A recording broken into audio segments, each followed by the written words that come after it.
Claire had just finished polishing the grand piano in the East Wing when the lights flickered. Again. Hale Manor, home to billionaire tech mogul Nathan Hale, buzzed that night with the hum of a private gala, rich laughter, crystal clinks, and cameras flashing like paparazzi lightning.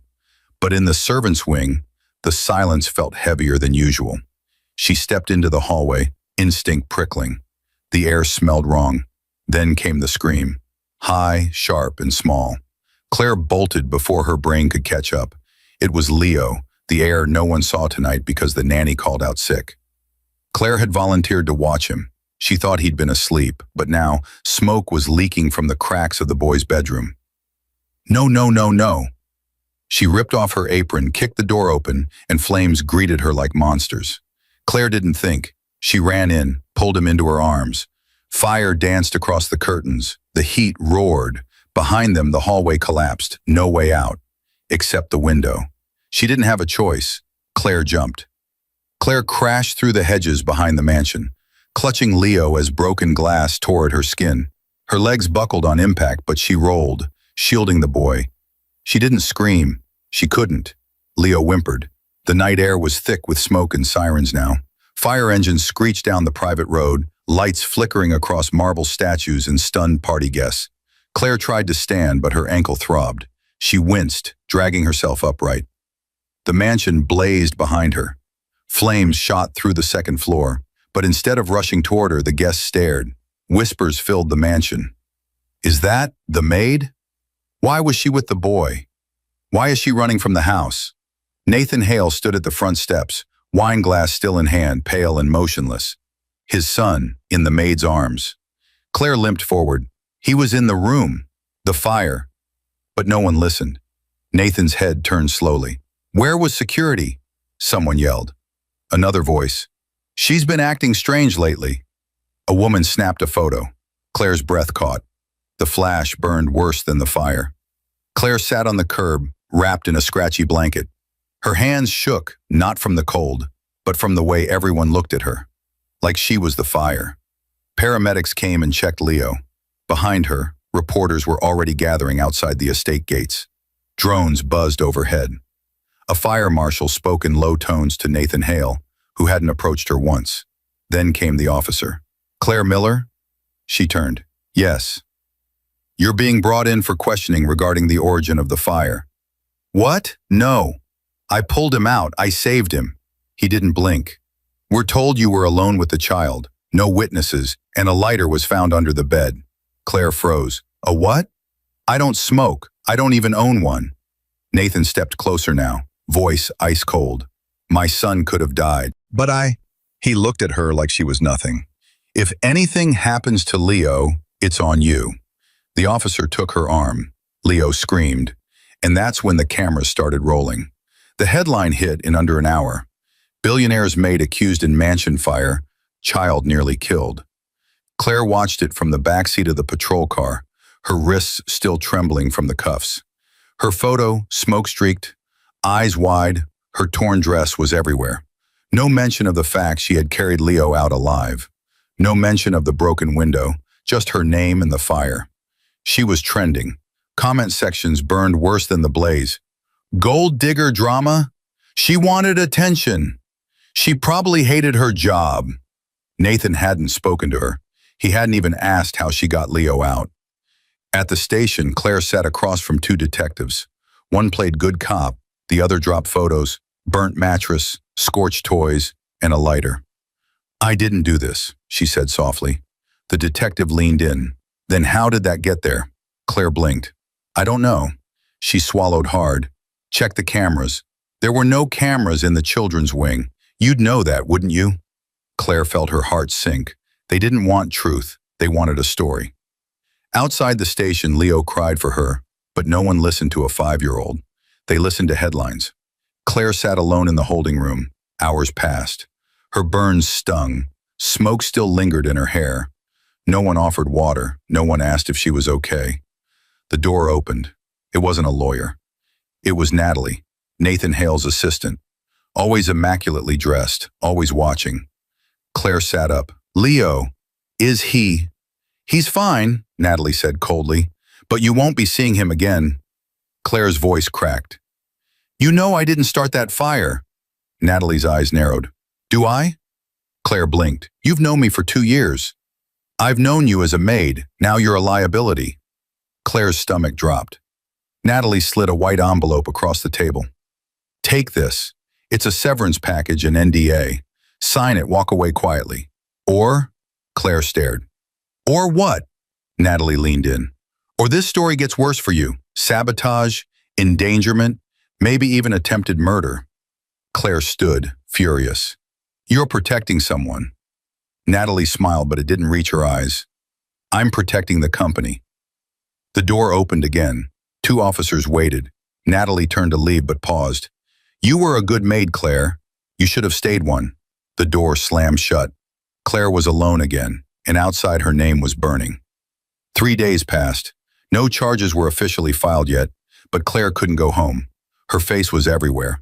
Paparazzi camped near her apartment. She was staying in a shelter, sleeping on a cot under flickering lights. Then came the knock. She opened the door and froze. It was Ethan, one of the mansion's. He looked over his shoulder, then stepped in quickly.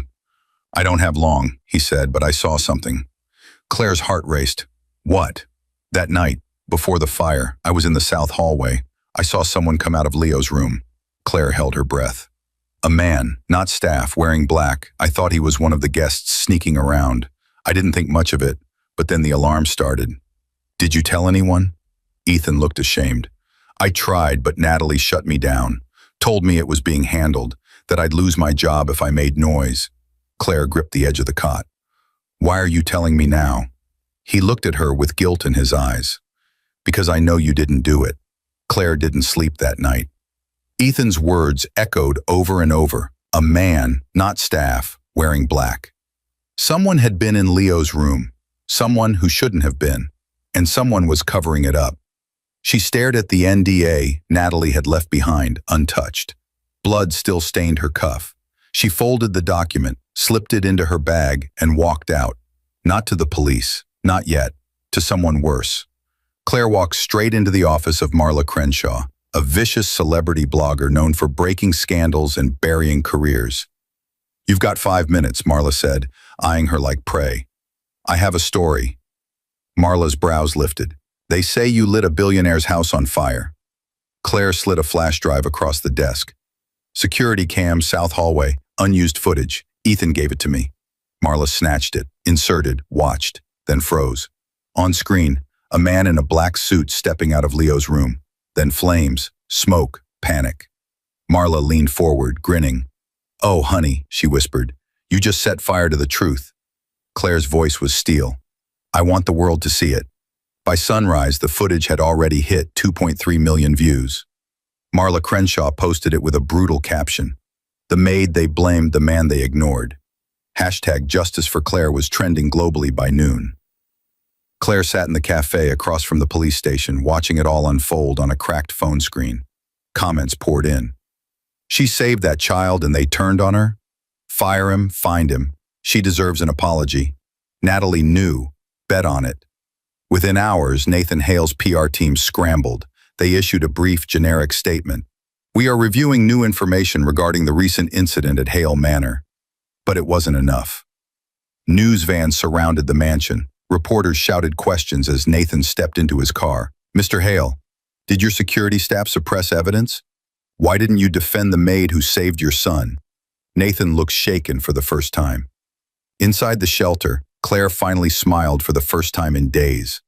Leo's face flashed across the screen, safe in the hospital, a nurse saying he kept asking, "Where's my Claire?" And just like that, the world started listening. But Claire wasn't done, because she knew who the man in black was. And he still hadn't been named. Claire didn't need to zoom in on the footage. She already knew. The man in black? Vincent Hale, Nathan's younger brother. The forgotten one, the angry one, the one who never made headlines but always wanted to. He'd lived on the estate for years in the guest house, disinherited, untrusted, and barely tolerated. Claire had caught him snooping around before, heard whispers about drinking, gambling, saw the way he looked at Leo not fondly but enviously. Now she knew. Ethan confirmed it. He borrowed a staff keycard. I didn't think. He knew there were no cameras in Leo's room, Claire whispered. She also remembered Natalie's words. You're a liability. I'm protecting the company. They hadn't been protecting Nathan. They'd been protecting Vincent. Claire took everything, the footage, her medical records, Ethan's written statement, and handed them to one place where spin didn't work anymore, the district attorney. By the end of the day, an arrest warrant was issued. Vincent Hale was found at a casino, drunk, ranting that the kid was always the favorite. Claire didn't watch the news that night. She went to the hospital instead, because Leo had asked for her again. Claire stood outside the hospital room, hands trembling. She hadn't seen Leo in over a week, not since the night everything burned, her reputation, her job, her peace. But now she knocked. Claire! Leo's voice was small but bright. He sat upright in the hospital bed, wrapped in a fuzzy blanket, a juice box in hand. His eyes lit up like nothing had ever changed. Claire rushed in and hugged him gently, careful not to disturb his IV. The boy clung to her. Nathan Hale watched silently from the corner. He looked different, not powerful, not composed, human. I was wrong, he said quietly. Claire stood slowly, facing him. I believed what I was told. I didn't ask the right questions. I let my fear choose your guilt. Claire didn't answer. She didn't have to. He reached into his jacket and pulled out a document.